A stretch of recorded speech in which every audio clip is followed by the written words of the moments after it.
And good evening, WSAZ.com viewers and listeners. It's Tony Cavalier with this Weather Extra just for you here at WSAZ.com. I do want to mention one thing. It's a mundane day on Tuesday. We start with frost at 30, then wall-to-wall sunshine. Nothing pedestrian about that in February, but we've had several of those obviously in early February, 50 or a little higher in the temperature department tomorrow afternoon. As far as the weather alerts across the country, a couple of rivers are still in flood east of the Mississippi River, but let me stress it's the atmospheric river out west that Lester Holt and the gang from NBC News have been talking about that is creating all the havoc in the weather across the United States. We're talking about feet of mountain snow and coastal rains that are channeling into California, courtesy of an atmospheric river. Can you pick it out? It's a narrow stream of intense moisture pointed right toward Southern California.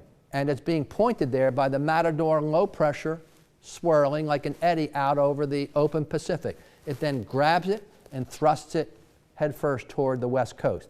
This moisture traveling more than 2,000 miles as it heads into the west coast of the United States. And from Los Angeles inland, you can see how the rain wants to go right up perpendicular to the mountains. That sends the air rising and wrings out the snows and the coastal rains. Even raining toward Las Vegas, but Super Bowl fans, this storm is long gone in time for the big game. I believe it's Super Bowl 58. Now, I'm going to take one stop per day on the European model with all that action out in the west coast and with a storm system off the east coast but heading toward Bermuda. There is a huge chunk of the United States, he said, that's enjoying beautiful weather. All the rising air is with the atmospheric river. In time, that moisture will work its way into the Rocky Mountains, and in weakened form, there will be some showers that get all the way to the Mississippi River by the time we get to Thursday. And then by Friday, a couple of light showers will arrive. Emphasis on light amounts of rain Friday. Keep in mind, after a dry spell, there will be some slick spots on roads where grime and grease have accumulated. As those showers move away on Friday, it'll pave the way for what should be a drying period on Saturday.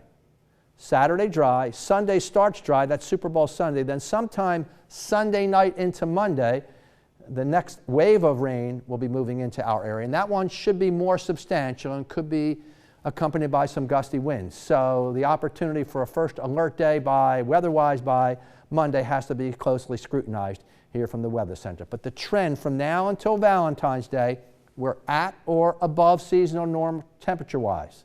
And then once we get to St. Valentine's Day and beyond, especially after Ash Wednesday, there are signs that the moisture from the south will linger and some colder air will be coming in from the Northland. So under those circumstances, the second half of February, Ash Wednesday and beyond, could wind up being a colder period with perhaps the first snows of February. But that's pure speculation at this point. 7-day forecast, though, talks all about 50s, cresting 60 on Thursday, bookends some light rain on Friday, and a more substantial rain, especially Sunday night and Monday, for the only precipitation over the next 7 days. I call it Weather Extra here at WSAZ.com as I give you a flavor of the weather in our area and oftentimes across the country.